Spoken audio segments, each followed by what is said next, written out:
edit these placeholders to get started. Sanjay Sethi. अंक 1, स्वामी सूर्य। सूर्य स्वयं जलता है और संसार को प्रकाश देता है। सूर्य एक तत्व है। सूर्य बिना किसी सहारे के स्वयं ही स्वयं का निर्माण करता है। सूर्य की अग्नि से प्रकाश और प्रकाश पुनः अग्नि हो जाता है। इस जगत में अग्नि या विद्युत के बिना मानव का सारा विज्ञान नष्ट हो जाएगा। यंत्र अनगिनत हैं, पर सभी से एक ही विद्युत अनंत रूपों में प्रकट हो जाती है। बल्ब से प्रकाश के रूप में, एसी से ठंड के रूप में, टीवी से आवाज़ और चित्र रूप में, मोबाइल से शब्द, आवाज़, चित्र रूप में। अग्नि से अग्नि के लावा से पृथ्वी बनी, पृथ्वी की गर्मी से जल बना और जल से वायु बनी, और शेष सभी ग्रह सितारे अग्नि का ही एक रूप है। मानव का स्वास्थ्य भी एक निश्चित तापमान पर स्थिर रहता है। यदि मानव शरीर के तापमान में कमी हो जाए तो रोग हो जाते हैं। सूर्य स्वयं ही स्वयं का निर्माता है। सूर्य को सूर्य होने के लिए दूसरे की आवश्यकता नहीं है। ठीक इसी प्रकार से जो भी मानव स्वयं ही स्वयं के भाग्य का निर्माण करता है वह सूर्य ही है, और सूर्य एक है, और सूर्य का अंक 1 है। इसीलिए मानव जीवन में यह अंक 1 का व्यावहारिक रूप है। भाग्य का अर्थ होता है जीवन का परम नियम, और नियम ये है, जीवन खत्म हो जाता है पर आदमी एक निर्णय नहीं ले पाता है। बिना निर्णय के जीवन एक कटी पतंग की तरह होता है। इसीलिए कटी पतंग पर गाना बन सका, जो दिखता है वही लिखा जाता है। मानव जीवन में अंक 1 3 रूपों में दिखाई देता है। निर्णय, हर बड़े काम की शुरुआत एक निर्णय से होती है। जिम्मेदारी, जब आदमी कहता है मेरे जीवन का जिम्मेदार मैं स्वयं हूँ, यही अंक 1 है। नेतृत्व, भीड़ हमेशा पीछे चलती है, जो पहला कदम उठाता है वही नेता बनता है। अंक 1 का सबसे मूल अर्थ है शुरुआत, एकता, स्वतंत्रता, नेतृत्व, स्वयं का अस्तित्व। और जीवन का परम नियम सिर्फ स्वयं के साथ ही हो सकता है। यदि कोई दूसरा उसमें सम्मिलित हो जाए तो जीवन के परम नियम टूट जाते हैं। दुनिया का प्रत्येक महान कार्य एक ही व्यक्ति ने किया है। दुनिया में जब भी 2 व्यक्ति मिलकर काम करते हैं तब उनमें एक बात अवश्य पक्की है, उनमें जंग अवश्य होती है। 2 भाई भी साथ मिलकर काम नहीं कर सकते हैं। स्वयं होने का अर्थ है हिमालय पर चढ़ना, और हिमालय पर दुनिया में हर आदमी नहीं चढ़ सकता है। इसीलिए दुनिया में राजा बहुत कम है और गरीब बहुत ज़्यादा है। आत्मा का अर्थ है जो स्वयं अपनी सहायता करे, और अपनी सहायता करने वाला सिर्फ एक ही व्यक्ति है, सूर्य। अर्जुन में दूसरा समय था, इसीलिए अर्जुन योद्धा होकर भी असहाय हो गया था। श्री कृष्ण स्वयं ही स्वयं में समाहित थे, इसीलिए वे आत्मा का ज्ञान अर्जुन को दे सके। बुद्ध होने का क्या अर्थ है? बुद्ध होने का अर्थ है अपदीपो भव। अपदीपो भव का अर्थ है अपना दीपक स्वयं बनो, या अपने प्रकाश खुद बनो। ये महात्मा बुद्ध का अंतिम उपदेश है, जो आत्मनिर्भरता, आत्मज्ञान और स्वयं के अनुभव के आधार पर सत्य की खोज पर जोर देता है, ना कि दूसरों या बाहरी बंधनों पर निर्भर रहने पर। अपदीपो भव के मुख्य पहलू और उपयोग। अर्थ, अप का अर्थ आत्म या स्वयं है, दीपो का अर्थ दीपक, और भव का अर्थ बनना है।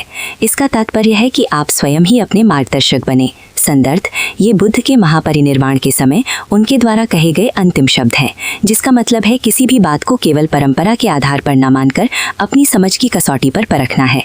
आत्मनिर्भरता, ये आत्मनिर्भर भारत जैसे आधुनिक संदर्भों में भी प्रयोग किया जाता है, जिसका अर्थ है स्वयं के ज्ञान से प्रकाशित होना। शिक्षण का अंत, गुरु जब शिष्य को शिक्षा के अंत में मुक्त करता है तब ये कहा जाता है कि अब तुम स्वयं के प्रकाश में जीने में समर्थ हो। अपदीपो भव के समानार्थक शब्द या भाव।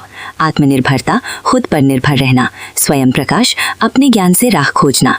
आत्मज्ञान, खुद को जानना और जागृत होना। अपने गुरु स्वयं बने, किसी और को गुरु न मानकर अपनी अंतरात्मा का अनुसरण करना। सूर्य अर्थात संकल्प। रघुकुल रीति सदा यही चली आई, प्राण जाए पर वचन न जाए। आचार्य चाणक्य, भीष्म पितामह, श्री राम, महाराणा प्रताप, संभाजी महाराज, शिवाजी, पृथ्वीराज चौहान, गुरु गोविंद सिंह, भगत सिंह, सूर्यपुत्र कर्ण, ये सभी लोग इस संसार के नहीं थे, क्योंकि ये संसार तो मानसिक लोक है। मन का अर्थ ही संसार होता है। आदमी का मन ही संसार है। बाहर जो दिखता है वो तो भीड़ है। संसार यानी कि मन, और संकल्प यानी कि मन से परे का लोक, परलोक, अर्थात स्वयं का संकल्प। स्वयं को जिसने जान लिया हो वही स्वयं तो आत्मा है। मन से ऊपर उठ जाना अर्थात मन की मृत्यु, और मन से ऊपर उठने का अर्थ होता है इसी जन्म में दूसरा होशपूर्ण जन्म हुआ। अंक 1 इसीलिए प्रथम है, क्योंकि जब आप मन से ऊपर उठ जाते हैं तब आप स्वयं ही जगत को प्रकाशमान कर देते हैं। और आचार्य चाणक्य, भीष्म पितामह, श्री राम, महाराणा प्रताप, संभाजी महाराज, शिवाजी, पृथ्वीराज चौहान, गुरु गोविंद सिंह, भगत सिंह, सूर्यपुत्र कर्ण, ये वो लोग हैं जो धरती पर उतरे हुए सूर्य थे। अंक 1 को स्वयं में समाहित किया जाता है, और आदमी अंक 1 को नहीं, अंक 2 के साथ जीता है। 2 अर्थात चंद्रमा यानी कि मन। मन दूसरे के बिना नहीं हो सकता। सकता है। आदमी दूसरे के साथ रहना भी चाहता है और आदमी दूसरे से पीछा भी छुड़ाना चाहता है। यही परिवर्तन है, यही परिवर्तन आदमी का मन है, ये प्रकृति है। जल सदा नीचे की ओर गति करता है, अग्नि सदा ऊपर की ओर उठती है। हिमालय सब नहीं चढ़ सकते हैं। संख्या 1 का मतलब है स्वयं का निर्माण, स्वयं के द्वारा। शब्द 2 प्रकार के होते हैं। एक प्रकार के शब्द भौतिक होते हैं, जैसे मैंने कहा घड़ी, तो घड़ी का एक भौतिक स्वरूप है। किंतु एक शब्द होता है समय, समय का कोई भौतिक आकार नहीं है। ठीक ऐसे ही एक का कोई भौतिक आकार नहीं है, पर जैसे ही मैंने एक पर दृष्टि डाली तो एक के गुण मेरे सामने प्रकट होने लगे और वो गुण मुझे सूर्य में दिखे। यही अंक ज्योतिष में 1 का रहस्य है। यहाँ मैंने अंक 1 का व्यावहारिक रूप बताया है। हो सकता है कि मैं गलत हूँ। यदि आपको अंक 1 का व्यावहारिक रूप मालूम हो तो कृपया आप मुझे अंक 1 का व्यावहारिक रूप बताएं। संजय सेठी, क्या विचार करने वाला निर्णय ले सकता है? पहले आप अपना उत्तर दें। नीचे मेरा अनुभव लिखा है। विचार करने से ऊर्जा खत्म हो जाती है। शरीर एक बैटरी की तरह होता है, विचार ऊर्जा को खा जाता है। इसीलिए विचारवान दिन में 10 बार निर्णय करता है, पर सिर्फ विचार की तरह। 1, 3, 5, 7, 9 विषम अंक पुरुष अंक, 2, 4, 6, 8 सम अंक प्रकृति अंक। अंक 1 राजा, राजा बनना पड़ता है। अंक 3 गुरु बनना पड़ता है। अंक 5 बुद्धिमान अर्थात विज्ञान बनाना पड़ता है। अंक 7 रहस्य और कला जन्मजात होती है। अंक 9 सेनापति, आज के दौर में सीईओ, या कहें कि अपने दम पर जो अपनी मालकियत खड़ी करता है। अंक 2 मन प्रकृति है। अंक 4 झूठ बोलना राहु की प्रकृति है। अंक 6 मेहनत के धन से विलासितापूर्ण जीवन कोई नहीं जीता है। विलासितापूर्ण जीवन या तो खानदानी धन से या बेईमानी के धन से जिया जाता है। विलासितापूर्ण जीवन को पुरुष अर्थात कर्म करे जो पुरुष, चाहे वो आदमी हो या औरत हो। पुरुष का अर्थ आदमी नहीं होता है। कर्म या पुरुषार्थ अर्थात अपने दम पर अपना अस्तित्व जो बनता है। जो दूसरों की गुलामी करे या कुछ करे ही ना, वो सब प्रकृति, और प्रकृति सदा नीचे की ओर ही जाती है। यदि आपको अपनी बॉडी बनानी है तो क्या सोचने से बन जाएगी? करना पड़ेगा। प्रकृति अर्थात सोचते रहना, करना कभी नहीं। सोचने से बॉडी बनती है। करने वाला अंक विषम सूर्य संकल्प, सोचने वाला अंक सम चंद्र मन। संजय सेठी, अगर कोई घड़ी शब्द कहे तो दिमाग में तुरंत क्या आता है? मतलब एक भौतिक आकार ना? हाँ बिल्कुल, एक ऐसा यंत्र जिसे हम देख सकते हैं या जिसकी सुइयों की आवाज सुन सकते हैं। सही कहा, हम उसे छू सकते हैं। लेकिन अगर कोई समय कहे तो दिमाग में क्या आता है? कुछ भी नहीं। सही बात है। समय का कोई भौतिक शरीर नहीं है। बिल्कुल, उसका कोई आकार नहीं है, उसे छुआ नहीं जा सकता। और यहीं से ना आज की हमारी इस चर्चा का सबसे बड़ा हुक निकल कर आता है, जो कि संजय सेठी के लेखों और उनके नोट्स पर आधारित है। राइट, एकदम सही। हम आज दर्शन शास्त्र, मनोविज्ञान और अंक ज्योतिष के उनके उसी अनोखे मिश्रण पर बात कर रहे हैं। और मजे की बात यह है कि गणित का जो अंक 1 है ना, वो भी बिल्कुल समय की तरह ही निराकार है। मतलब उसका अपना कोई भौतिक अस्तित्व नहीं है। हाँ, लेकिन जैसे ही हम गहराई में उतरते हैं तो पता चलता है कि ये जो अदृश्य अंक है, ये इंसान के पूरे अस्तित्व को कंट्रोल करता है। तो चलिए इसे थोड़ा विस्तार से समझते हैं। ये कैसे संभव है कि एक बेजान सा गणितीय अंक मानव जीवन का परम नियम बन जाए? या सबसे दिलचस्प बात यह है कि हम जिसे बेजान समझ रहे हैं ना, असल में वही सारी ऊर्जा का केंद्र है।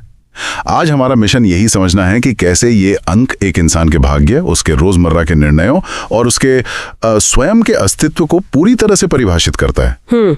नोट्स इस बात पर बहुत जोर देते हैं कि ये सिर्फ एक संख्या नहीं है, ये जीवन को देखने का एक बहुत ही गहरा वैज्ञानिक और मनोवैज्ञानिक नजरिया है। मतलब जो भौतिक नहीं है वही भौतिक दुनिया को चला रहा है। रुको, मुझे ना इस बात पर थोड़ा शक है। एक अमूर्त विचार रोजमर्रा के जीवन में प्रैक्टिकल कैसे हो सकता है? मतलब मैंने स्रोत सामग्री में देखा कि अंक 1 की तुलना सीधे सूर्य से की गई है। हाँ बिल्कुल की गई है। मुझे ये तुलना थोड़ी काव्यात्मक ज्यादा लग रही है और वैज्ञानिक कम।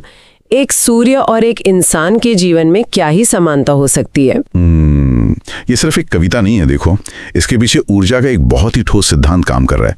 जरा सोचिए, सूर्य है क्या?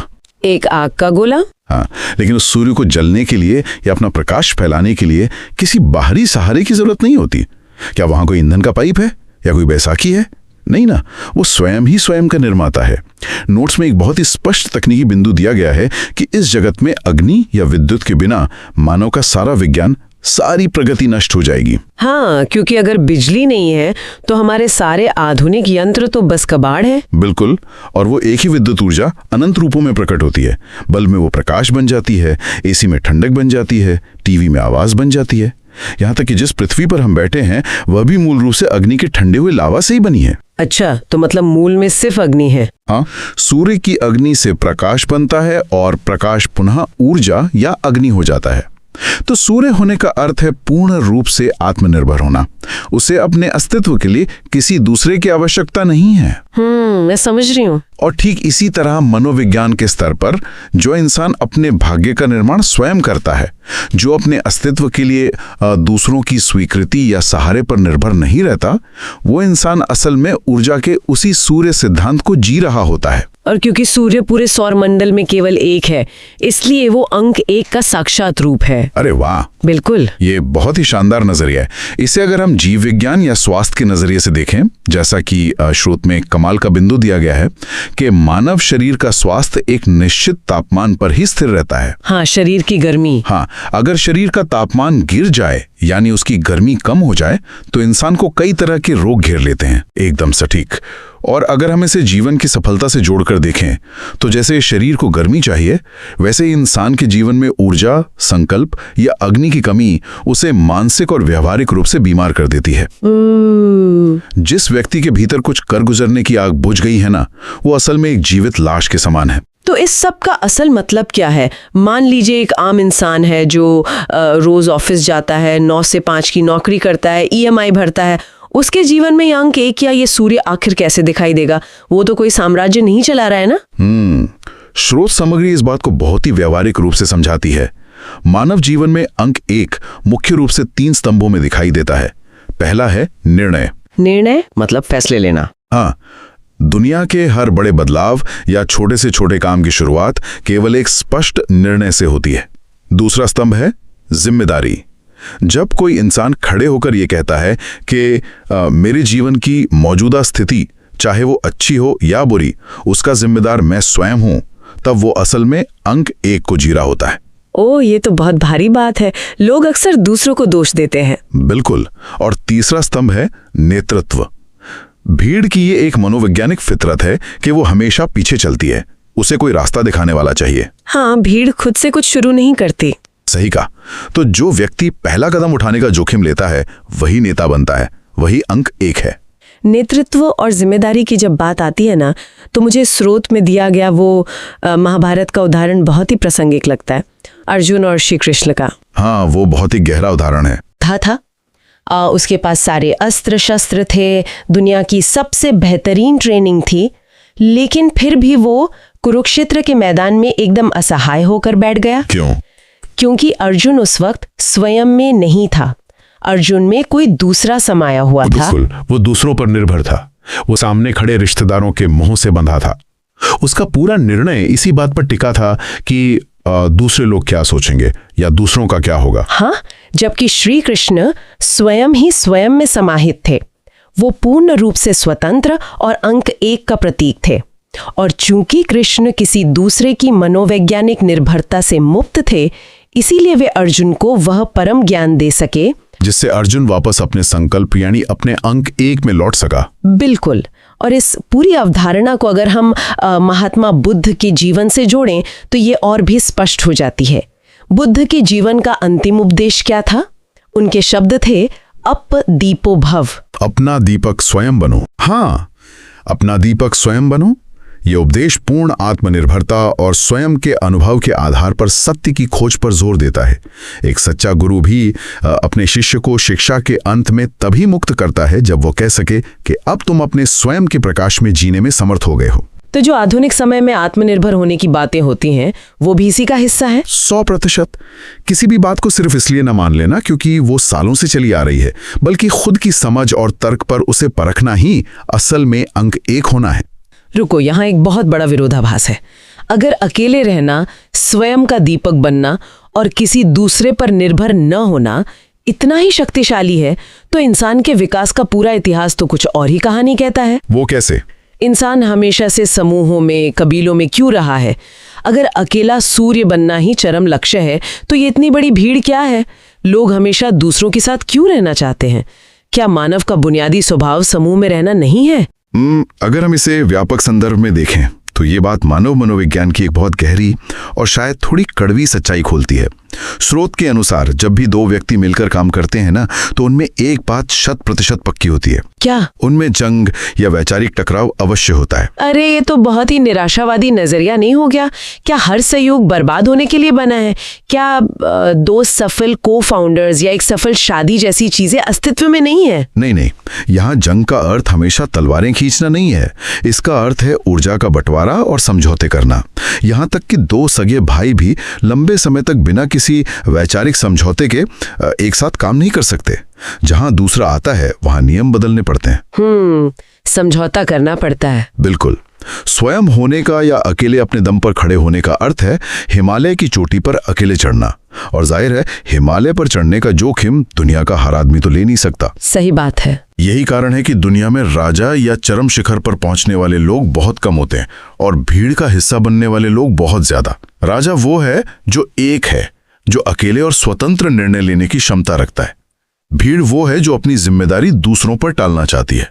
तो ये जो भीड़ बाहर दिख रही है, ये असल में क्या है?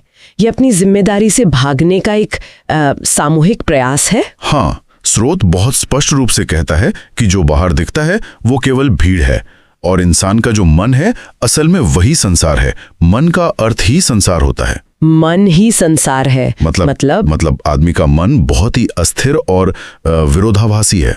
वो अकेलेपन से घबराकर दूसरे के साथ रहना भी चाहता है और जब दूसरे के साथ होता है तो उसकी बंदिशों से पीछा भी छुड़ाना चाहता है। सच में हम सब ऐसे ही हैं। यही लगातार चलने वाला द्वंद्व मन की प्रकृति है। लेकिन जो लोग इस मन के जाल से, इस मानसिक लोक से परे चले जाते हैं, वे संकल्प के लोक में प्रवेश करते हैं। यानी वो फिर भीड़ का हिस्सा नहीं रहते, वो एक बन जाते हैं। बिल्कुल। नोट्स के अनुसार मन की मृत्यु का अर्थ कोई शारीरिक मृत्यु नहीं है, बल्कि मन की चंचलता और दूसरे पर निर्भरता से ऊपर उठ जाना है। जब ऐसा होता है तो इंसान का इसी जीवन में एक दूसरा होशपूर्ण जन्म होता है। वाओ, होशपूर्ण जन्म। इतिहास और पुराणों में ऐसे कई उदाहरण हैं जो धरती पर उतरे हुए सूर्य या अंक 1 के प्रतीक थे। जैसे आचार्य चाणक्य, भीष्म पितामह, श्री राम, महाराणा प्रताप, शिवाजी महाराज, भगत सिंह और कर्ण। ये सब वो लोग थे जिन्होंने अंक 1 यानी संकल्प को स्वयं में समाहित कर लिया था। इनके लिए प्राण जाए पर वचन ना जाए सिर्फ एक कहावत नहीं थी। बिल्कुल नहीं, वो उनके जीने का तरीका था। उनका संकल्प उनके मन के भटकाव से बहुत बड़ा था। ये ऐतिहासिक उदाहरण तो बहुत प्रेरणादायक है। इनसे ये बात तो शीशे की तरह साफ हो जाती है कि कर्म और संकल्प ही सर्वोपरि है। लेकिन आधुनिक दुनिया में, कॉर्पोरेट जीवन में या रोजमर्रा की जिंदगी में हम देखते हैं कि लोग कर्म करने के बजाय केवल योजनाएं बनाते रहते हैं, बस सोचते रह जाते हैं, ओवरथिंकिंग करते हैं। हाँ, ऐसा क्यों होता है? यहाँ बात और भी ज्यादा रोचक हो जाती है क्योंकि स्रोत सामग्री में इसे एक बहुत ही कमाल की बैटरी और बॉडी बिल्डिंग की एनालॉजी से समझाया गया है। हाँ, वो बहुत ही सटीक उदाहरण है। इसे ऐसे समझते हैं, हमारा शरीर बिल्कुल एक बैटरी की तरह है जिसमें दिन भर के लिए एक सीमित ऊर्जा होती है और जो हमारे बेतहाशा विचार हैं वो इस बैटरी की ऊर्जा को दीमक की तरह खा जाते हैं। विचार करने से ऊर्जा खत्म होती है। बिल्कुल। क्या कोई इंसान सोफे पर लेटकर सिर्फ जिम जाने और भारी वजन उठाने के बारे में सोच कर अपनी बॉडी बना सकता है? बिल्कुल नहीं। पसीना बहाना पड़ता है, कर्म करना पड़ता है। मनोविज्ञान भी कहता है कि हमारा मस्तिष्क हमारे शरीर की 20% ऊर्जा सिर्फ सोचने में ही जला देता है। अगर हम सिर्फ सोचते रहेंगे तो कर्म करने के लिए बैटरी में कुछ बचेगा ही नहीं। एकदम सही। और इसी सोचने और करने के बीच के इस महासंग्राम को स्रोत सामग्री में अंकों के एक रहस्यमयी मैट्रिक्स के जरिए बहुत ही वैज्ञानिक और दार्शनिक ढंग से वर्गीकृत किया गया है। ये सिर्फ गणित नहीं है, यह मानव व्यवहार का पूरा खाका है। अच्छा, तो अंकों को कैसे बांटा गया है? अंकों को सम और विषम यानी इवन और ऑड में बांटा गया है। सबसे पहले आते हैं विषम अंक 1, 3, 5, 7 और 9। इन्हें पुरुष अंक कहा गया है। मुझे यहाँ टोकना होगा क्योंकि पुरुष अंक सुनने में थोड़ा जेंडर से जुड़ा हुआ लग सकता है। क्या इसका संबंध आदमी या औरत से है? अरे बिल्कुल नहीं। यहाँ पुरुष शब्द का अर्थ किसी जेंडर से नहीं है, बल्कि संस्कृत के मूल शब्द पुरुषार्थ से है, यानी कर्म करना, उद्यम करना, अपने दम पर अपना अस्तित्व बनाना। ये सारे विषम अंक संकल्प और कर्म के अंक हैं। तो जरा इस मैट्रिक्स को खोलते हैं। हर विषम अंक का अपना एक विशेष कर्म कैसे है, ये काम कैसे करता है? चलिए इसे डिकोड करते हैं। अंक 1 है राजा, और ध्यान रहे राजा जन्म से नहीं कर्म से और अकेले कड़े निर्णय लेने से बना जाता है। और अंक 3? अंक 3 को गुरु कहा गया है। गुरु वो नहीं जो सिर्फ ज्ञान रखे, बल्कि वो जो सक्रिय रूप से ज्ञान को बांटता है, समाज को दिशा देता है। अब ये भी तो एक प्रचंड कर्म है। अंक 5 है बुद्धिमान या विज्ञान। विज्ञान कोई स्थिर चीज नहीं है, ये लगातार अज्ञात को खोजने, सवाल पूछने और प्रयोग करने की एक सक्रिय प्रक्रिया है। और बाकी के 2 अंक, अंक 7 और 9? अंक 7 रहस्य और कला का प्रतीक है, एक ऐसी जन्मजात रचनात्मक ऊर्जा जो दुनिया को नए नजरिए से देखने का कर्म करती है।